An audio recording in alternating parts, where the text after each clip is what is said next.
같이 기도하시겠습니다. 사랑과 은혜가 풍성하신 하나님 아버지, 죄 가운데서 있었던 저희를 주님의 피로 구원하시고 또 몸된 교회 가운데서 교제할 수 있도록 또 복음을 전할 수 있도록 도와주신 감사드립니다. 코로나로 인해서 세계가 또 많은 사람들이 고통 중에 있고 또 주님의 말씀을 전하고 복음을 전하는 데 어려움을 겪고 있습니다.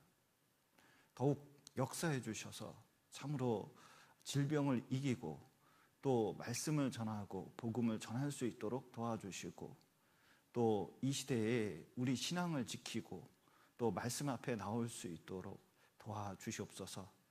우리가 일보 후퇴하지만 이보 전진할 수 있도록 도와주시고 또 이 시기에 더욱 우리 마음을 단단히 먹어서 참으로 하나님 앞에 온전히 설 수 있도록 도와주시고 또 이 일로 통해서 더 많은 구원의 역사가 나타날 수 있도록 도와주시옵소서.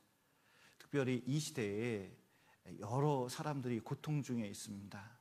또 형제 자매님 중에서도 어려움에 있고 또 세계 각곳에 있는 선교사님들 또 복음을 전하는데 어려움이 있습니다. 더욱 함께해 주시고 위로해 주시고 또 이 고난을 통해서 더욱 연단된 신앙을 얻을 수 있도록 도와주시고 또 힘있게 복음을 전할 수 있는 기회를 허락하여 주옵소서. 특별히 정읍교회 식구들 돌아보시고 또 병든 분, 아픈 분, 고통받는 분 더욱 위로해 주셔서 주님의 사랑과 은혜 또 위로를 느끼며 살아갈 수 있도록 도와주시옵소서. 오늘 교제의 모든 것 주님께 맡기며 예수님 이름으로 기도드렸습니다. 아멘. 요한복음 1장 1절부터 3절까지입니다. 요한복음 1장 1절부터 3절까지 제가 천천히 읽어드리겠습니다. 태초에 말씀이 계시니라. 이 말씀이 하나님과 함께 계셨으니 이 말씀은 곧 하나님이시니라. 그가 태초에 하나님과 함께 계셨고 만물이 그로 말미암아 지은 바 되었으니 지은 것이 하나도 그가 없이는 된 것이 없느니라. 연초만 하더라도 정읍교회에 와서 부흥모임 때 어떤 성경을 배울까 고민하다가 고린도 전서를 배워야겠다 이렇게 이제 개인적으로는 생각을 했었습니다. 그런데 코로나를 겪으면서 생각이 좀 바뀌었습니다. 주님 오실 때 다 돼가는데 진짜 내가 꼭 한번 이제 형제 자매들께 또 세상에 꼭 전해야 될 말씀이 무엇인가 이렇게 고민해보다가 아무래도 복음을 전해야 되겠고 또 성경 중에서 가장 중요한 성경 두 가지를 뽑으라 하면 로마서와 요한복음이거든요.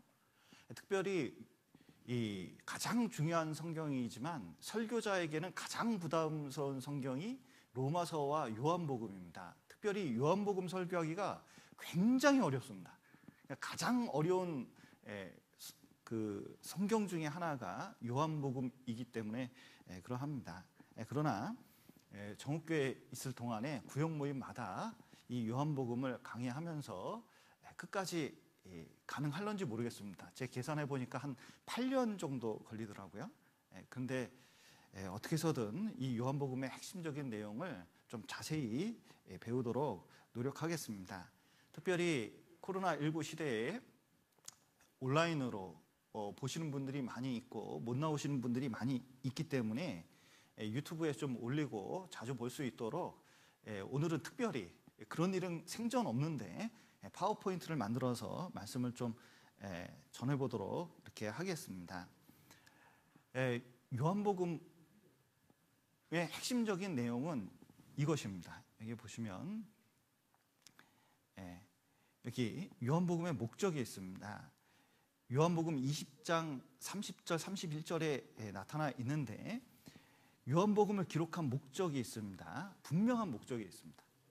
그 목적이 무엇이냐면 너희로 예수께서 하나님의 아들이심을 믿게 하려고 합니다. 이게 핵심이거든요. 우리도 말씀을 전할 때 이제 온라인 시대가 되다 보니까 구원받은 사람들만 보는 것이 아니라 구원 안 받은 사람도 이 성경을 통해서 조금이라도 복음을 믿을 수 있도록 하는 게 얼마나 중요한지 제 자신이 스스로 좀 깨닫게 됩니다. 그래서 예수님께서 하나님 아들이심을 정확하게 믿고 또 너희로 믿고 그 이름을 힘입어 생명, 영생을 얻게 하려 함이니라. 구원받게 하려고 하는 거거든요. 그래서 예수님이 그리스도이심을 정확하게 깨닫지 못하면 구원을 얻을 수가 없어요. 그래서 요한복음의 핵심적인 내용은 이 두 가지에 초점이 맞춰 있는 것입니다.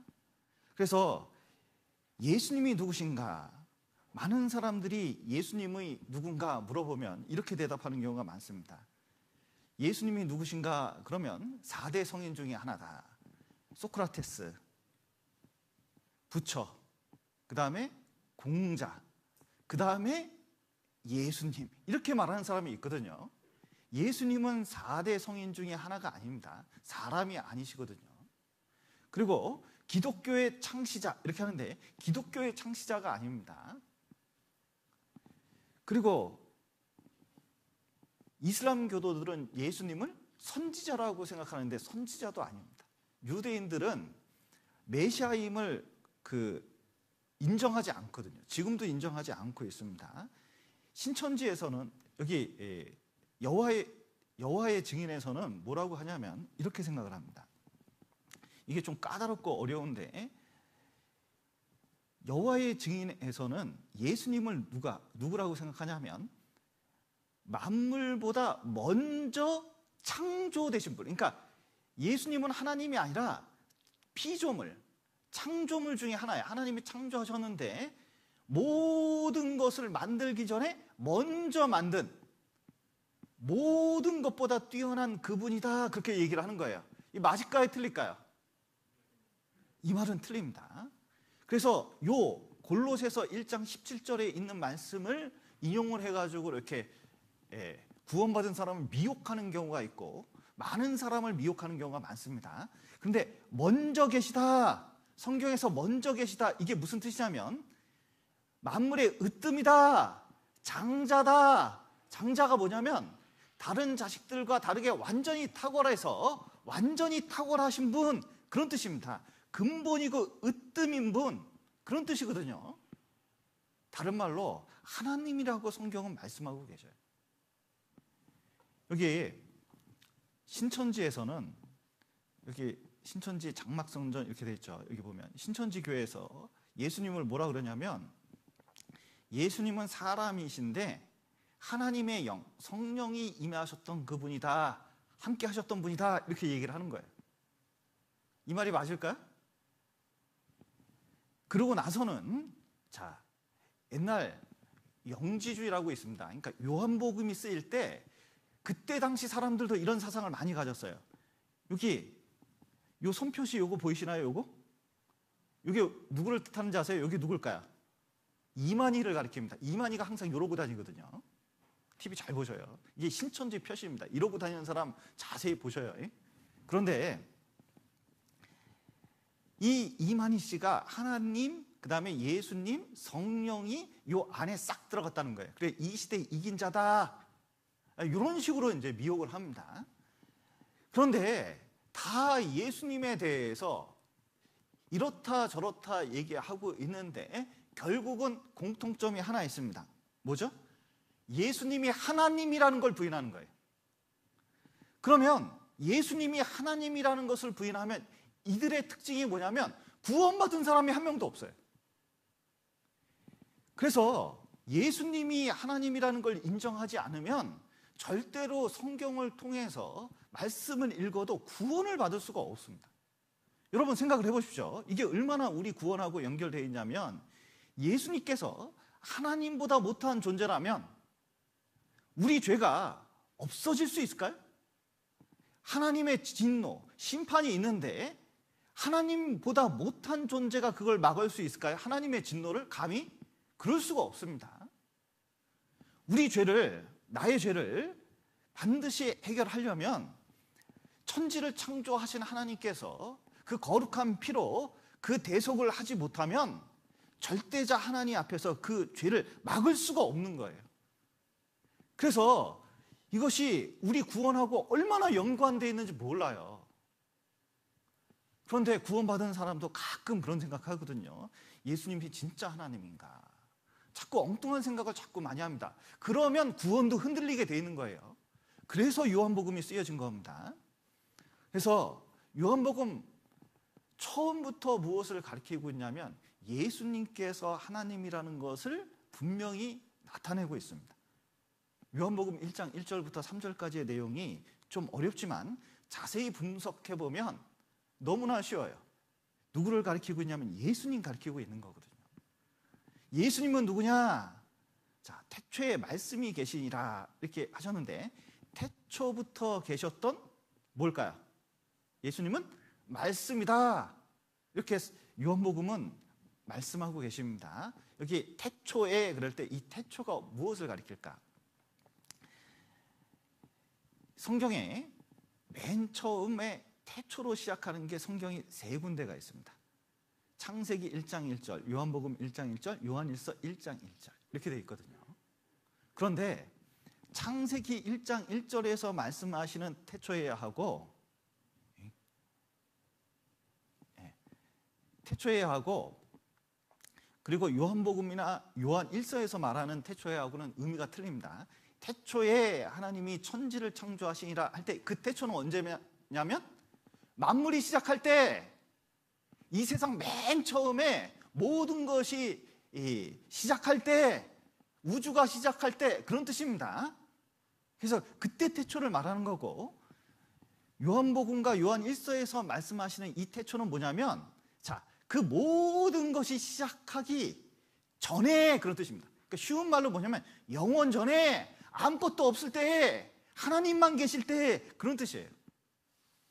그래서 의미가 약간 틀립니다. 자, 여기 보시면 빅뱅 이론, 이 빅뱅 이론일 뿐이지 증명된 건 아닙니다. 그런데 이 별이 지구에서 다 멀어지고 있어요.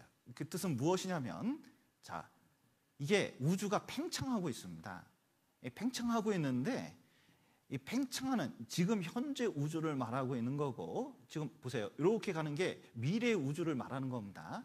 꼭 모처럼 생겼죠? 이렇게 된 게 꼭 나팔처럼 생겼죠? 저 그림을 그렇게 그린 건 뭐냐면 시간이 갈수록 우주는 팽창 속도가 너무 빠르기 때문에 확 퍼져요. 화장실에 뜨거운 물로 샤워하고 나면은 수증기가 꽉 찹니다. 그런데 이제 화장실에서 샤워하고 탁 나오면 수증기가 슉 나가잖아요. 그러면서 수증기가 점점 진해집니까? 점점 흐려집니까? 흐려지죠. 우주가 지금 그렇게 되고 있어요.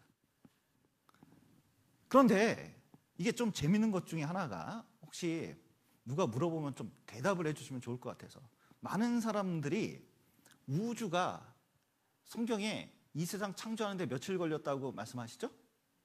6일 됐다고 성경은 말씀하십니다. 6일 창조됐거든요. 그런데 자 보셔요. 빅뱅 이론에 의하면 이 우주의 90%, 그러니까 우주 대부분이 생기는데 몇 초 안에 만들어졌다고 말하는지 아세요? 3초 안에 만들어졌다고 말하고 있거든요. 여러분 3초가 믿기가 쉽습니까? 6일이 믿기 쉽습니까? 사실은 그게 그거지만 사실은 과학적으로도 훨씬 짧은 기간에 온 우주가 만들어지고 있다는 것을 말씀하고 있어요. 6일을 못 믿을 이유가 없습니다. 나중에 이 6일 동안 창조됐다는 것을 서울대 교수, 물리학과 교수가 증명한 적이 있었는데 나중에 시간 되면 좀 설명을 드리도록 하겠습니다. 그런데 우주의 역사라는 게 이렇다는 거예요. 뻥 터져가지고 빅뱅, 빅뱅이 뭐냐면 뱅이 꽝이고 빅이 크다는 뜻이에요. 그러니까 큰 꽝 이론인데 우주가 어떻게 생겼냐?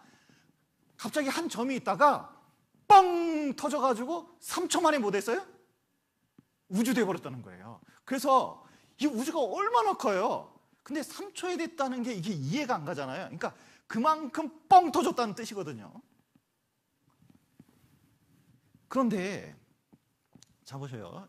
이렇게 뻥 터져가지고 온 우주가 이렇게 됐는데 그러면 맨 처음엔 한 점이었다고. 사실 이 빅뱅 이론도 모순점이 많이 있긴 하지만 자, 맨 처음에 한 점이 온 우주가 한 점으로 있었다고 말하고 있거든요. 그러면 한 점이 어떻게 해서 생겼을까? 분명히 시작은 있다고 그러는데, 그러면 시작 전에 이게 왜 생겼는지 과학자한테 물어보십시오. 이거 아무도 대답할 수가 없습니다. 왜냐하면 자, 아무것도 없는 것, 무에서, 무 아시죠? 무 이거 먹는 무 말고 저기 무, 아무것도 없는 것에서 갑자기 뭐가 생길 수 있을까요? 그건 불가능한 겁니다. 그건 완전히 불가능한 거예요. 그런데 자, 보십시오. 여기 아무것도 없는데 전능하신 하나님이 계시다면 아무것도 없는 데서 온 우주를 창조하실 수 있거든요. 자, 보십시오. 예수님께서 말씀으로 이 온 우주가 있기 전에 만들어졌다면 지금 우주는 빵 터지면서 시간과 공간과 물질을 만들어냈습니다. 이게 사실은 세계가 연결이 돼 있어요. 이게 연결이 되는 겁니다. 자, 보셔요. 우주가 끝이 있을까요, 없을까요? 자, 이게 좀 어려운 말이지만 잘 생각을 해보셔요. 자, 이제 좀 알아두면 좋습니다. 그리스도는 좀 알아두면 좋을 것 같아요. 자, 우주는 끝이 있을까요, 없을까요? 우리는 알 수가 없어요. 근데 끝은 있긴 있겠죠. 가끔 물어봅니다. 우주 너머에 뭐가 있냐고. 그러니까 우주 맨 끝이 있을 텐데 그 앞으로 팽창하고 있으니까 쭉 갈 거 아니에요. 그러면 거기에 무슨 공간이 있을 것 같은데 그 공간은 어떻게 생겼냐고 물어보는 사람들이 있습니다. 여러분, 그 우주 끝에 공간이 있을까요? 공간이 없을까요? 그 되게 어려운 질문이잖아요. 사실은 아무것도 없습니다. 그러니까 nothing이에요. 그러니까 무예요. 공간도 시간도 물질도 없어요. 공간이 어떻게 생기느냐? 물질이 없으면 공간이 없습니다.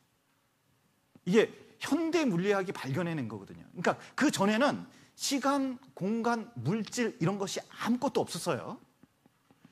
그러면 그 전에 이제 말씀이 계시다, 하나님이 계시다 그런 뜻은 시간을 초월하고 공간을 초월하고 물질을 초월하는 분이라는 것을 나타내고 있습니다. 여러분, 시공간을 초월하신 분이거든요. 시간을 초월한다. 여기 한번 보시죠. 여기 한번 이걸 이해하기 쉽게 생각을 해보면 빈집이 있는데 집에 와봤더니 이런 텔레비전이 딱 있어요. 집에 이런 거 한 대 있으면 좋겠죠. 그런데 나도 모르게 이게 와 있어요. 그러면은 이것은 저절로 생긴 걸까요? 누가 갖다 놓은 걸까요? 이건 이해가 되죠? 자, 그러면 자 보세요. 우주가 있는데 텔레비전보다 훨씬 정교합니다. 이 우주는 얼마나, 지구만 봐도 얼마나 정교한지 몰라요. 그러면 이거를 누가 만들었다고 생각하는 게 정상일까요? 저절로 생겼다는 게 정상일까요? 만든 분이 있는 거예요.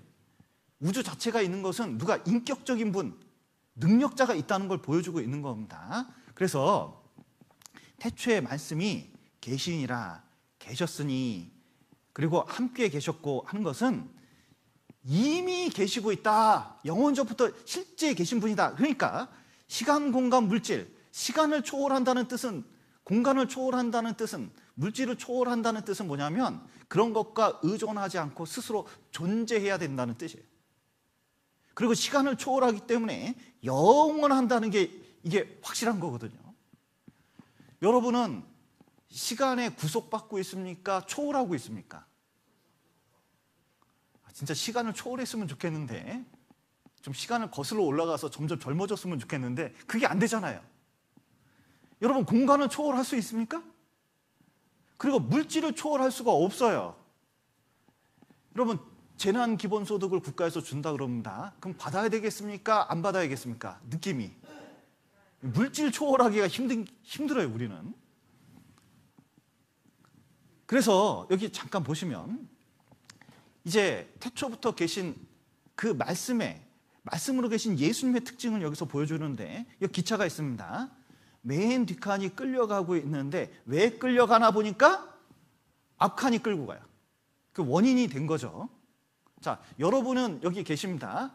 여러분이 여기 계신 이유, 원인이 뭘까요? 그럼 부모님이죠. 그게 이해가 되세요? 그게 원인입니다. 자, 그런데 이게 원인이 됐는데 이게 왜 끌려가나 보니까 왜 끌려가요? 그 앞차가 끌고 가기 때문에 그렇습니다. 그것은 앞차의 결과예요. 앞차는 다시 원인이 됩니다. 요거는 또 원인인가 봤더니 그 앞차의 결과예요. 이 세상에 있는 모든 것은 다 그런 거거든요.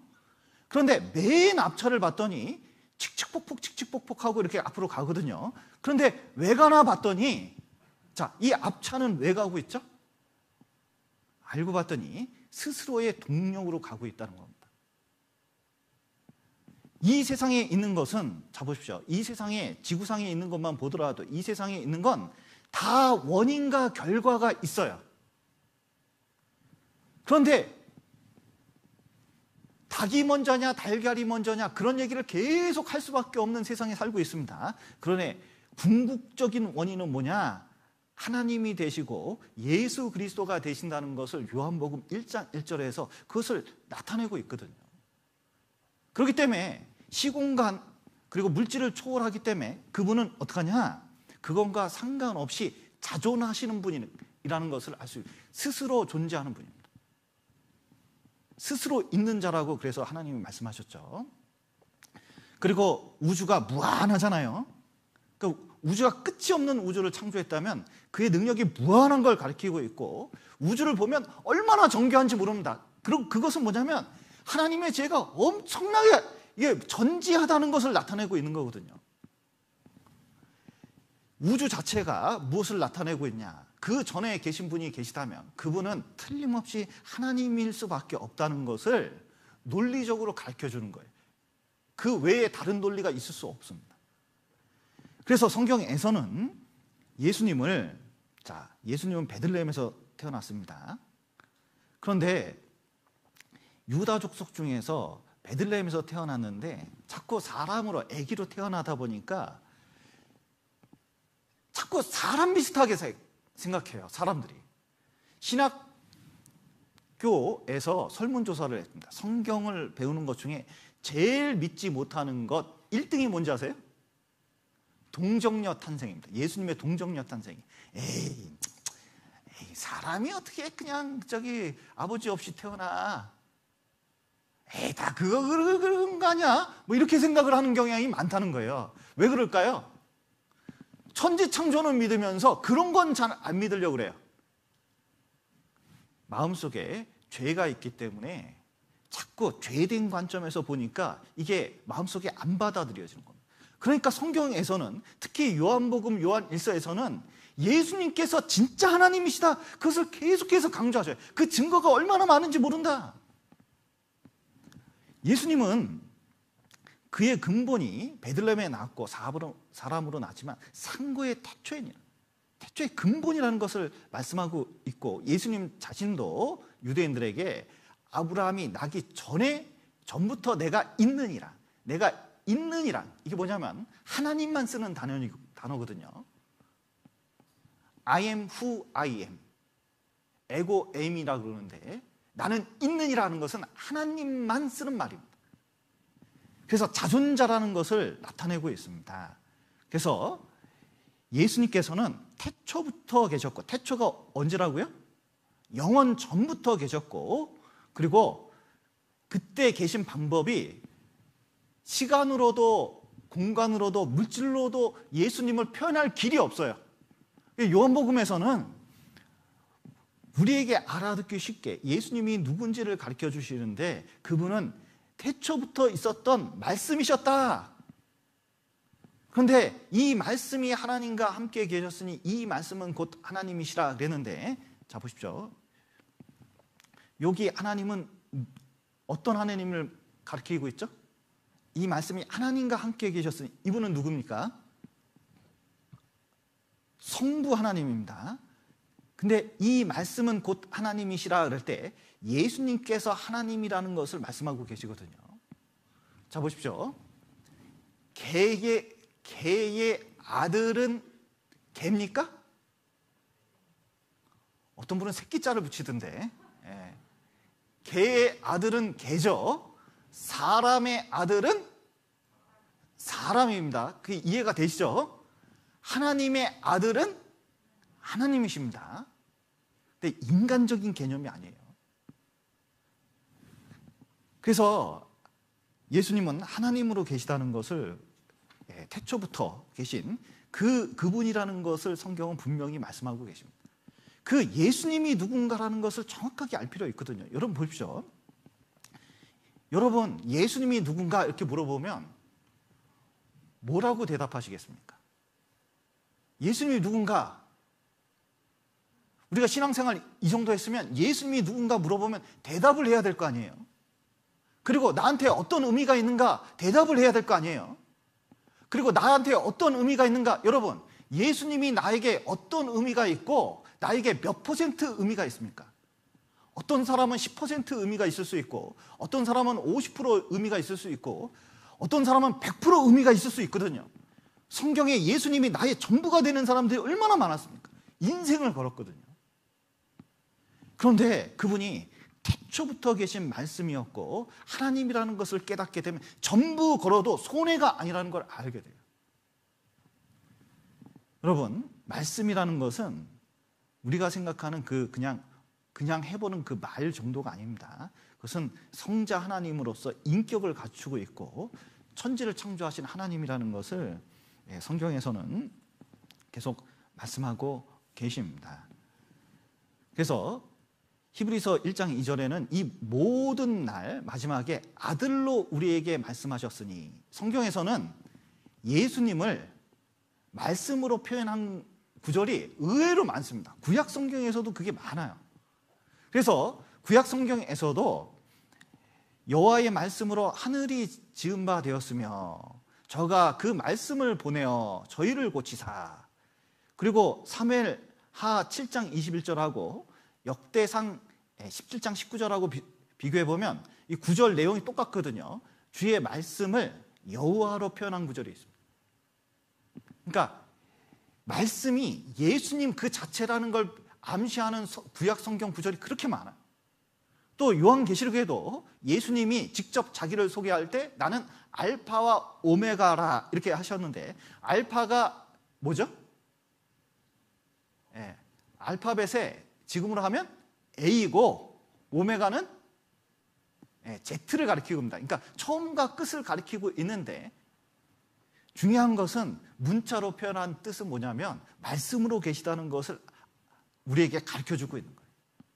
예수님 자체는 말씀이십니다. 그런데 요한복음 1장 18절 바로 밑에 있죠. 거기에 뭐라고 말씀하시면 본래 하나님을 본 사람이 없으되, 자, 본 사람이 없으니까 정확하게 모르잖아요. 아버지 품속에 있는 독생하신 하나님이, 자 보십시오. 예수님을 뭐라고 하셨어요? 독생하신 하나님입니다. 예수님은 누구셔요? 독생하신 하나님입니다. 신천지 만날 때 이 구절을 알아둬야 돼요. 이 구절 굉장히 중요한 구절입니다. 예수님은 그냥 영이 아니라 그 자체가 하나님입니다. 이만 있는 하나님이 아니에요. 독생하신 하나님인데 그 하나님, 말씀으로 계신 하나님이 뭘 하시느냐? 그 하나님을 나타내십니다. 계시한다, 완전히 우리에게 드러낸다, 그런 뜻을 가지고 있는데, 영화관에 가면 이게 있습니다. 제가 영화관에 가면 가끔 이걸 보거든요. 영화관 어둠 속에서 이렇게 필름이 쫙 비치면 쫙 나오는데 빛이 쫙 나옵니다. 근데 이 빛이, 그 그림 속에 뭐가 있나, 이거 빛을 자세히 봐도 뭐 왔다 갔다, 빛이 왔다 갔다 하는데 뭔지는 모르겠어요. 그런데 이것이 쫙 비쳐서 스크린에 비치면 그 안에 어떤 영상이 있는지 확 드러나거든요. 하나님은 빛이신데 하나님이 누구신지 정확하게 사람들이 알기가 어렵습니다. 자기 나름대로 또 역사하는 대로 설명을 하지만 다 알기가 힘들었거든요. 그런데 하나님을 그 자체를 드러내시는 분, 온전히 드러내시는 분이 누구냐? 그것은 예수님이라는 것을 요한복음 1장 1절에서는 자세히 말씀하고 있습니다. 그래서 여러분, 어떤 마음을 품을지라도 말로 표현 못하면 그 정확하게 알 수가 없습니다. 여기 자매님들 계신데 남편이 나를 좋아하는지 사랑하는지 말을 해야 알아요? 말 안 해도 알아요?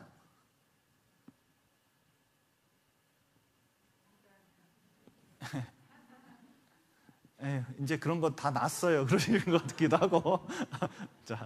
자, 그런데 여기 남편들이 있습니다. 자, 내가 아내를 사랑하는지 말해야 알까요? 말 안 해도 안다고 생각할까요? 남편들은 말 안 해도 알지 이렇게 생각하는 경우가 있거든요. 근데 성경은 그렇지 않다. 말로 표현해야 된다. 그래서 이 언어는 어떤 대상이 있으면 1대1로 대치가 된다는 것이 굉장히 중요한 겁니다. 그런데 말씀으로서 그리스도는, 예수님은 어떻게 하느냐? 보이지 않는 하나님을 우리에게 명백히 드러내는 그분이다라는 것을 요한복음 1장 1절에서는 우리에게 보여주고 있습니다. 그래서 빌립이 예수님 십자가에 돌아가시기 전에 유언과 같은 말씀을 하니까 빌립이 요한복음 14장 8절에 물었습니다. 주여, 진짜 마지막 소원인데 아버지를 우리에게 보여주옵소서. 그러하면 족하겠나이다. 예수님 믿고 따라다니긴 했는데 진짜 하나님 한 번만 보여주십시오. 그러면 내가 이제 괜찮겠습니다. 이렇게 한 겁니다. 그랬더니 예수님께서 말씀하십니다. 빌립아, 내가 이렇게 오래 너희와 함께 있을 때 내가 나를 알지 못하느냐? 나를 본 자는 아버지를 보았거늘 어찌하여 아버지를 보이라 하느냐?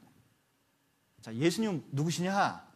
예수님 그 자체를 우리에게 온전하게, 완전하게 나타내시는 분이라는 것을 성경은 말씀하고 있습니다. 그리고 자, 예수님은 어떤 분이냐? 태초에 말씀이 계시리라. 자, 말씀이 계시다는 것, 태초부터 계시는 그 말씀이 우리에게 나타내시려고 계신 분이라는 겁니다. 계시자로 있다는 뜻이에요. 이 말씀이 하나님과 함께 계셨으니 이 말씀은 곧 하나님이시라. 그가 태초에 하나님과 함께 계셨고, 여기 하나님과 함께 계셨고 하나님과 함께 계셨으니 계속 하나님과 함께 계셨다고 말씀하고 있거든요. 자, 하나님은 한 분입니까? 세 분입니까? 하나님은 한 분이자 세 분입니다. 그런데 왜 그럴 수가 있냐면 하나님은 완전한 연합을 가지고 있기 때문에 그래요. 여기 보면 요한복음에 보면 나와 아버지는 뭐라고요? 완전히 하나입니다. 그리고 내가 아버지 안에, 아버지가 내 안에 계시다고 성경은 계속 말씀하시는데 마치 이와 같습니다. 여기 태양이 있는데 여기 태양하고 태양빛하고 나눌 수 있나요? 태양하고 태양빛은 완전히 연합되어 있기 때문에 이것을 분리해서 생각할 수가 없습니다.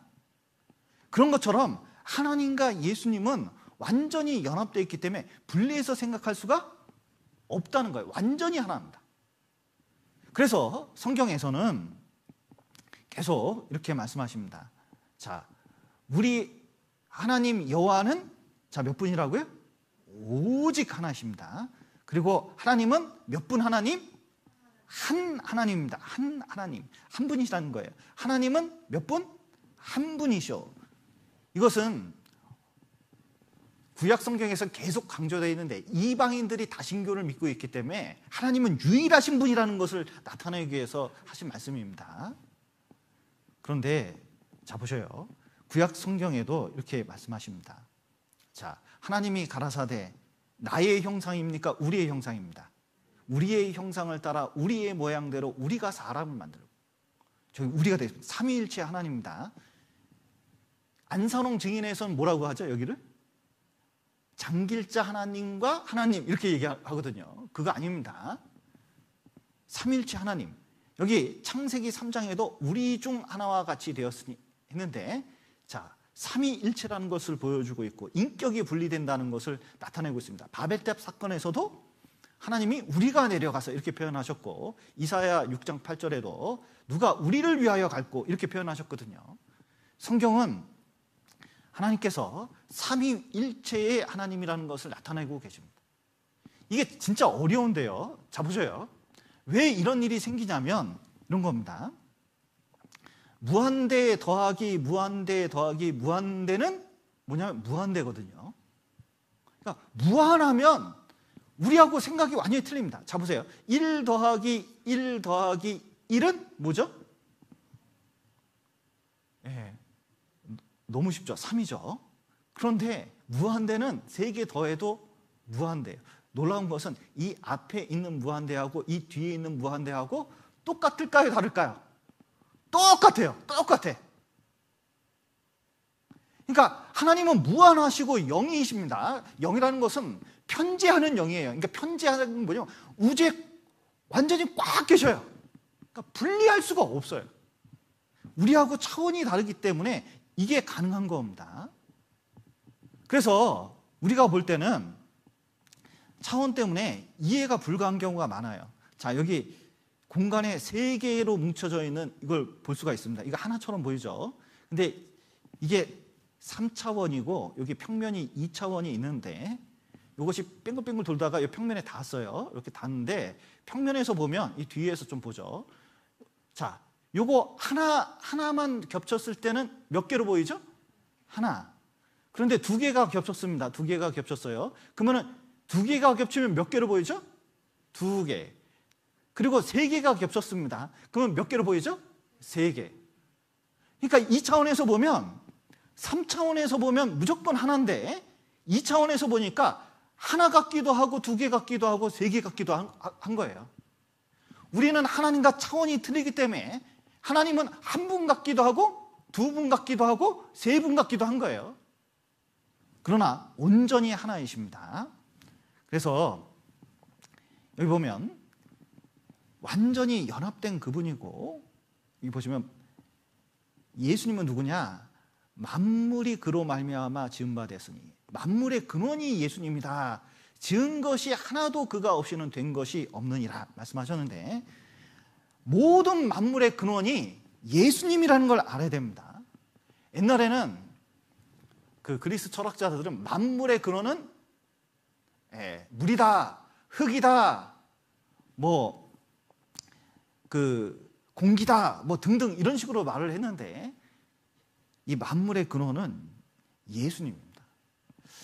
제가 대학교 때 아인슈타인의 통일장 이론에 매료가 됐거든요. 이 세상 원소부터 시작해서 우주까지 공식 하나로 해결할 수 있는 그 공식 하나 만들려고 했어요. 아인슈타인이.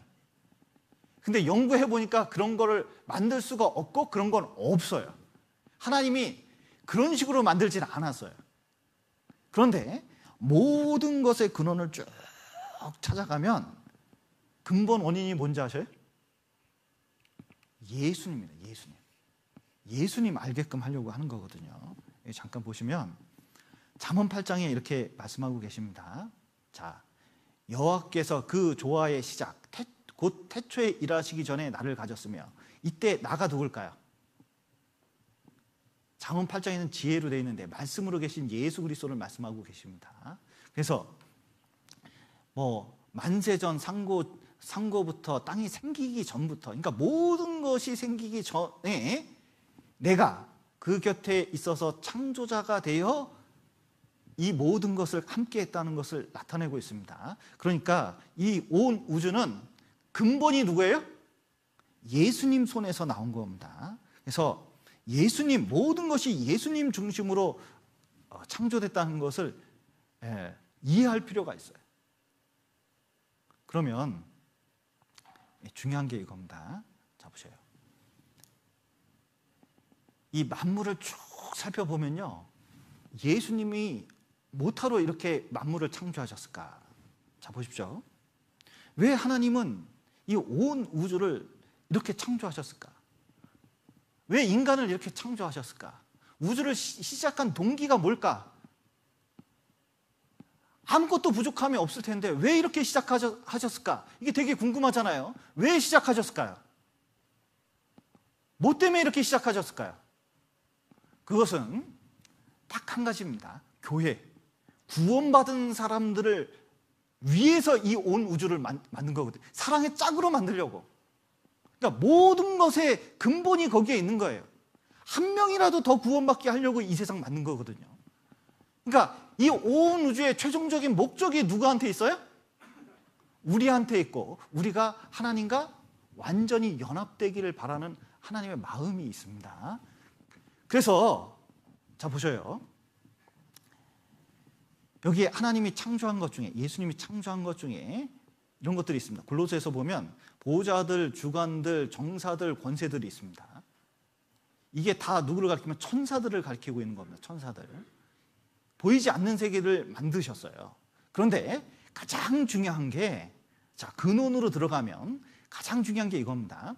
그는 몸인 머리, 교회의 머리라. 그가 근본이요. 자, 보십시오.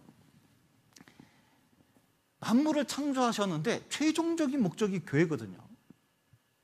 여러분, 우리 교회의 뿌리가 어디입니까? 우리 교회의 뿌리. 저는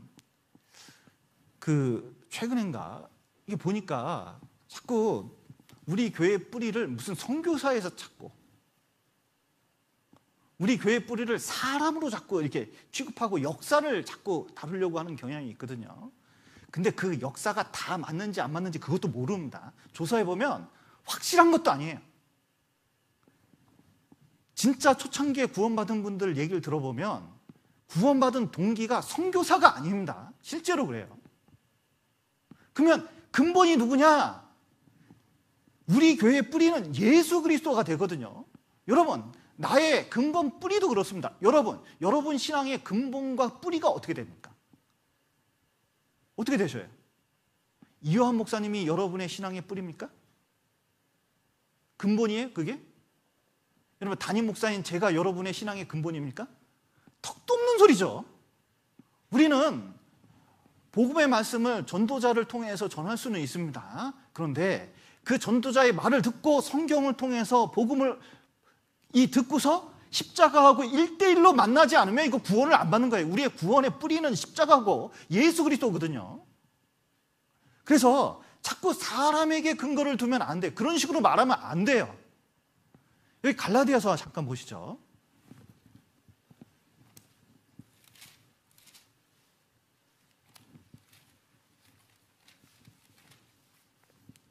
갈라디아서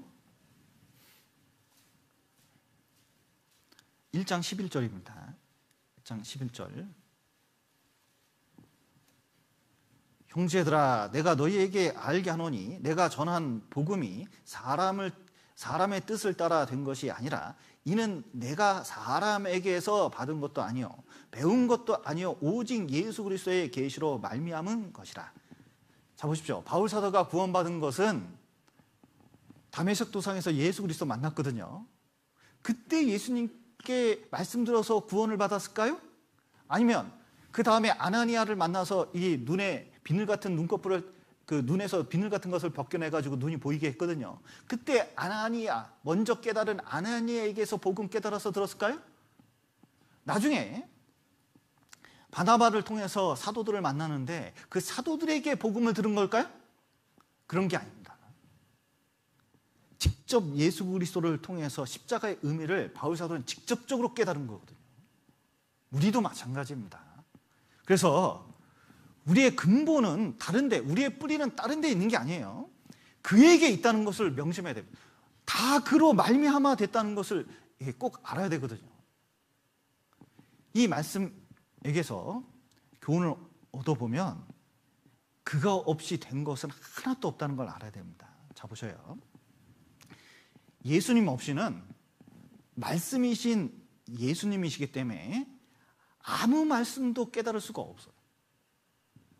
유대인들은 자, 보십시오. 유대인들은 구약 성경을 배우는데 모세와 및 모든 선지자의 글, 이게 뭐냐면 구약 성경입니다. 그런데 이걸 부산히 읽어요. 유대인들 사이트 들어가가지고 유대인들이 구약 성경 얼마나 아는지 살펴보면요, 입이 떡떡 벌어집니다. 야, 이런 거 어떻게 알았을까? 역시 유대인은 유대인이다. 근데 거기까진 좋아요. 뭐 배경이라든지 생활상이라든지 그런 거 자세히 잘합니다. 그런데 뭐만 못 깨닫는지 아세요? 복음하고 연결이 안 돼요. 예수님하고 연결이 안 돼요. 분명히 분명히 말하고 있는데. 그러니까 모든 성경에 쓴 바 자기에 관한 것을 자세히 설명하셔서 이 유대인들이 깨달았거든요. 여기 누가복음 24장 44절에도 곧 모세의 율법과 선지자의 글과 시편에 누굴 가르쳐 줬어요? 나를 가르쳐 교육된 모든 것이 이루어져야 하리라. 그러니까 구약 성경의 모든 것은 예수님 가르치고 있는 겁니다. 여러분, 구약 성경이 있고 신약 성경이 있습니다. 그러면 구약 성경은 그림자거든요. 신약 성경은 본체고. 그러니까 구약 성경 읽을 때 그림자 보고 있는 거예요. 여러분, 그림자 보고 실제 알기가 어렵잖아요. 그러니까 예수님 빼놓고 구약 성경 읽어보면 제대로 아무리 똑똑해도 깨닫기가 되게 힘들어요. 그런데 예수님 대입해서 성경을 읽을 줄 알아야 됩니다. 예수님 만나고 하나님 만나는 방법이 무엇이냐? 말씀 아니면 안 돼요. 여러분, 성경 좀 읽으셔요? 코로나19가 있을 이때에 진짜 중요한 게 뭐냐면 드디어 개인적인 신앙 드러납니다. 하나님 앞에 내 신앙의 실체가 드러나기 시작해요. 보십시오. 죄에 가까우면 성경이 멀어지고 성경을 가까이 하면 이 세상과 죄가 멀어지게 되어 있습니다. 코로나19가 딱 오잖아요. 개인 시간이 많아지잖아요. 그런데 진짜 예수님이 중요하고 신앙이 얼마나 중요한지 깨달은 사람은 성경이 점점 가까워집니다. 말씀을 많이 듣게 되어 있거든요. 그러면서 하나님하고 친밀한 시간을 갖게 됩니다. 그런데 이제 마음속에 신앙생활은 바쁘게 교회를 통해서 이제 신앙을 배워가는데 막상 하나님하고 안 친하고 활동 중심으로 돼 있으면요, 이런 시간에 뭐 하냐면 이게 이상하게 공허한 거예요. 신앙생활이 안 되는 거예요. 성경을 안 읽어요. 그리고 하나님과의 친밀감도 없어요. 그 전에 봉사도 많이 하고 교제도 많이 하고 많이 했는데 그냥 나오니까 하는 것이지 진짜 하나님과 연결해서 예수님과 연결해서 신앙생활을 한 것이 아니라는 게 이런 때 드러난다니까요. 여러분, 폭풍우가 있습니다. 그리고 배를 저어갑니다. 물이 배 안으로 들어왔어요. 그러면 사람들이 짐을 버리기 시작합니다. 배를 가볍게 하기 위해서. 맨 먼저 버리는 게 뭐예요? 가장 쓸데없고 무거운 것부터 버려요. 가치 없는 것부터 버리는 겁니다. 코로나19나 여러 가지 고난이 왔을 때 제일 먼저 버리는 거 있잖아요. 자기 생활 가운데 그렇게 의미가 있는 게 아니에요. 성경 읽는 시간, 진짜 하나님과 가까이 하는 시간, 그리고 진짜 그 말씀 속에서 예수 그리스도가 어떤 의미를 가지고 있는지 깨닫지 못한다면 여러분, 그 하나님과 친밀한 거 아닙니다. 그리고 뭔가 죄하고 가까워지고 있어요. 부부의 세계 이런 거하고 가까워지고 있는지도 모르죠. 재난 기본소득 가지고 있으면 그거 가지고 이제 자기 쓸 건 기뻐할 수 있습니다. 진짜 하나님을 위해서 뭘 할 건지, 내 신앙을 위해서 뭐 할 건지, 내 안에 말씀이 내 기쁨이 되는지. 여러분, 이 말씀은 천지를 창조하신 그 말씀이거든요. 내 입에서 전능하신 하나님 말씀이 나온다는 게 이게 얼마나 기쁜 일이고 이게 놀라운 일인지 이거 깨달을 필요가 있어요. 또 자 보셔요. 그가 없이는, 예수님 없이는 하나님과 함께 할 수가 없습니다. 여러분, 자 보셔요. 아무리 종교생활 많이 하고 교회생활 많이 하더라도 구원 안 받으면 하나님과 함께 할 수 있을까요, 없을까요? 하나님과 함께 하는 게 아닙니다. 여기 보십시오. 이 함께 한다는 것은 연합을 가리키고 있거든요. 지난주에 이제 결혼을 한 쌍이 했습니다. 자, 그러면 한 쌍이 이렇게 결혼하면 맨 처음에는 되게 어색해 보여요.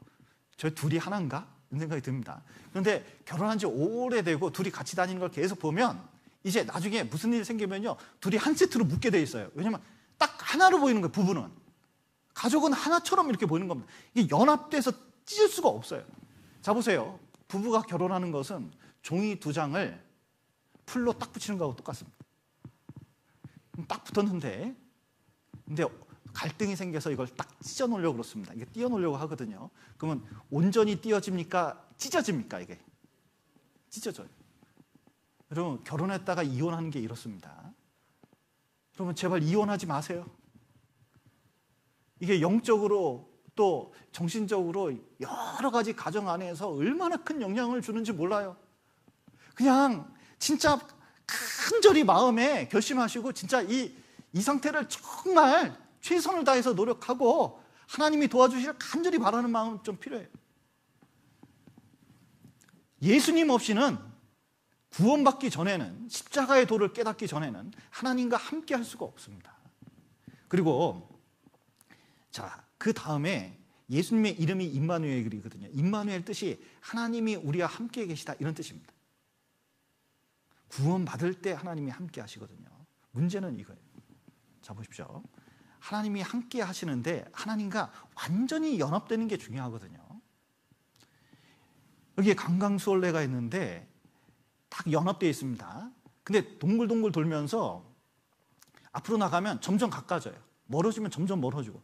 그런데 주님과 가까워질수록 서로 가까워질 수밖에 없고 연합될 수밖에 없습니다. 여기 결혼식 때 많이 쓰는데, 자 보세요. 어떤 두 사람이 교제를 합니다. 그런데 두 사람이 함께 누우면 따뜻하거니와 한 사람이면 어찌 따뜻하랴. 한 사람이면 패하겠거니와 두 사람이 능히 다나니 두 겹줄입니까? 삼겹줄입니까? 삼겹줄은 쉽게 끊어지지 않아요. 두 사람이 함께 모여서 뜻이 합해지고 진짜 마음이 모이면 그 속에 누가 있냐면 예수님이 계셔요. 그러면 본드로 연결하듯이 끈끈하게 딱 붙는 거예요. 부부도 마찬가지입니다. 그리스도로 완전히 연합될 때 하나가 완전히 될 수가 있거든요. 교제도 마찬가지입니다. 자 보세요. 우리 교제할 때 중심이 예수 그리스도냐, 내 중심이냐, 오늘 간증하실 거잖아요. 간증할 때도 예수님 중심이냐, 내 중심이냐, 하나님 중심이면 점점 하나가 되게 돼 있어요. 그리고 그 안에서 완전히 하나님하고 점점 하나가 된다는 것을 깨닫게 되는 겁니다. 그래서 하나님과 함께 하려면 십자가, 예수 그리스도를 항상 넣어야 돼요. 또 그가 없이는 아무것도 만물의 의미가 예수님께 있습니다. 여러분, 술 먹고 담배 피고 죽으려고 하는 사람이 한 분 계셨거든요. 근데 그분이 형제님이 전도해가지고 구원을 받았는데 얼마나 즐거워하는지 몰라요. 근데 몸도 안 좋지, 직업도 없지, 이혼해가지고 혼자 살지, 뭐 등등 여러 가지 고통이 있었는데 구원받으니까요, 그런 걸 이기고도 남아요. 왜냐하면 진짜 인생에서 살 가치를 발견했기 때문에 그렇거든요. 그런데 예수님 빠지잖아요. 착하게 살고 돈 많이 벌고, 그리고 진짜 이 세상에서 떵떵거리고 살더라도 솔로몬이 얘기했습니다. 헛되고 헛되며 헛되고 헛되니 모든 것이 헛되도다. 사람이 해 아래에서 수고하는 모든 수고가 자기에게 무엇이 유익한고, 어차피 이 세상 다 없어질 거 진짜 의미가 뭐가 있냐, 진짜 인생의 의미가 있으려면 어떻게 되느냐. 여러분, 예수님 있고 없고가 틀립니다. 수요일날 이효한 목사님께서도 말씀하셨잖아요. 역사에 예수님 안 오셨으면 역사의 의미가 없습니다. 여러분, 내 인생에 예수님 없었으면 인생의 가치도 없어요. 아브라함의 생애를 보십시오. 75세까지는 하나님 없었더니 75세 이전엔 기록도 없어요. 거의 75세 때부터 죽을 때까지 내용이 성경에 자세히 기록되어 있는 거예요. 모세 보십시오. 80세까지는 별로 내용이 없어요. 그 이후로가 의미가 있는 겁니다. 하나님과 함께 있을 때 의미가 있는 거거든요. 여러분, 하나님과 함께 할 때 고난도 의미가 있습니다. 눈물도 의미가 있습니다. 아픈 것도 의미가 있어요. 약하고 어려운 많은 것들이 의미가 있거든요. 왜냐하면 그것을 통해서 더 그리스도를 발견하고 그 신앙의 가치는 이루 말할 수 없기 때문에 그렇습니다. 그래서 성경에서 가장 중요한 게 진짜 예수님 깨닫는 거고, 예수님 집어넣고 인생을 생각해 보면 여러분, 코로나19도 의미가 있는 거예요. 그리고 또 이것을 통해서 또 주님이 어떤 역사를 이루고 복음의 역사를 이룰지 몰라요. 우리 사용하시려고 그러는 거거든요. 신앙은 이렇습니다. 1보 후퇴 2보 전진이에요. 항상 그렇습니다. 자, 조금 후퇴하는 만큼 이거 가지고 열심히 전도하면 돼요. 중요한 건 뭐냐? 다윗처럼 물맷돌 던지기 전에 준비하고, 그리고 또 복음 전하기 전에 우리가 준비된 상태에 있느냐, 이게 굉장히 중요한 겁니다. 그래서 좀 이 시기에 말씀 좀 제발 좀 많이 읽고, 또 내적으로 늘 예수님 생각하면서 그 의미를 찾아갔으면 좋겠습니다. 이상입니다.